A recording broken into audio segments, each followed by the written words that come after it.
12 more hostages were freed Tuesday from Gaza captivity in exchange for Palestinian prisoners under an extended truce as mediators worked for a lasting halt to the 7-week Israel-Hamas war.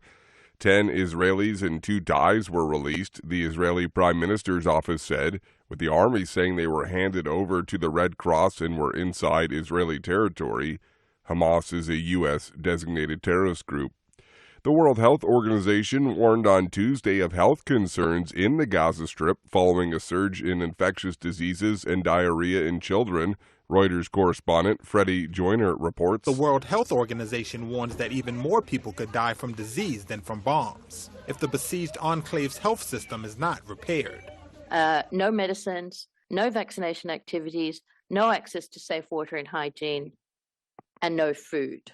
WHO spokesperson Margaret Harris on Tuesday added that nearly 3/4 of hospitals, or 26 out of 36, have shut down entirely in Gaza due to bombings or lack of fuel.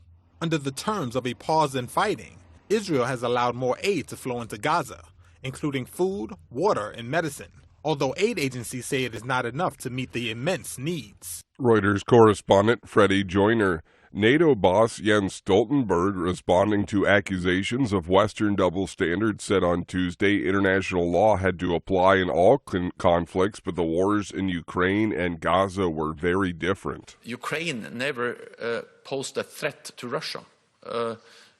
Ukraine never attacked Russia. The Russian invasion of Ukraine was an unprovoked invasion, full-scale invasion of another country. This is VOA News. Pope Francis canceled his upcoming trip to Dubai for the COP28 climate talks Tuesday on the advice of doctors concerned over his recent flu-like symptoms, the Vatican said. The 86-year-old, who has made protecting the environment a cornerstone of his 10-year papacy, had planned to become the first pontiff to attend the UN event since the process began in 1995. Francis, who turns 87 next month, has suffered a series of health issues in recent years. Former U.S. First Lady Rosalind Carter was honored by family, friends, first ladies, and presidents, including her husband Jimmy, who was among the mourners at a tribute service. AP correspondent Sagar Magani reports. At an Atlanta church, 99-year-old Jimmy Carter was reclined in a wheelchair, his legs covered by a blanket with his wife's face on it. Without Rosalind Carter, I don't believe there would have been a President Carter. Journalist Judy Woodruff said Mrs. Carter was the first presidential advisor to suggest Camp David for the historic 1979 Mideast Peace Accords. The tribute service drew all the living first ladies, Presidents Biden and Clinton. Imagine all the people. And celebrities Garth Brooks and Trisha Yearwood. Sagar Magani at the White House. Sudanese women of various backgrounds recently gathered in Kenya's capital to discuss the brutal war that has ravaged their country the past 7 months. VOA Nairobi Bureau Chief Mariama Jallo was there and has this report. Women in Sudan were a big part of a revolution that helped end 3 decades of autocratic rule by former Sudanese President Omar al-Bashir. Their push for a transition to a civilian government was cut short when war broke out 7 months ago. Since April 15, voices of civilians and voices of women has been completely, I would say, sabotaged. Hala Al-Karib is with the Strategic Initiative for Women in the Horn of Africa. She says it's important to bring Sudanese women and civil society groups together. Mariama Jallo, VOA News, Nairobi. Rescuers on Tuesday pulled out all 41 workers trapped for 17 days inside a collapsed tunnel in the Himalayas after drilling through the debris of rock, concrete, and earth to reach them, triggering celebrations across India. The evacuation of the men, low-wage workers from some of India's poorest states, began more than 6 hours after rescuers broke through the debris in the tunnel, which caved in on November 12th. They were pulled out on wheeled stretchers through a 90-centimeter wide steel pipe, with the entire process being completed in about an hour.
Thank you for watching.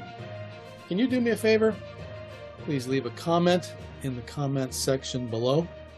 That would really help. Thank you, and see you again soon.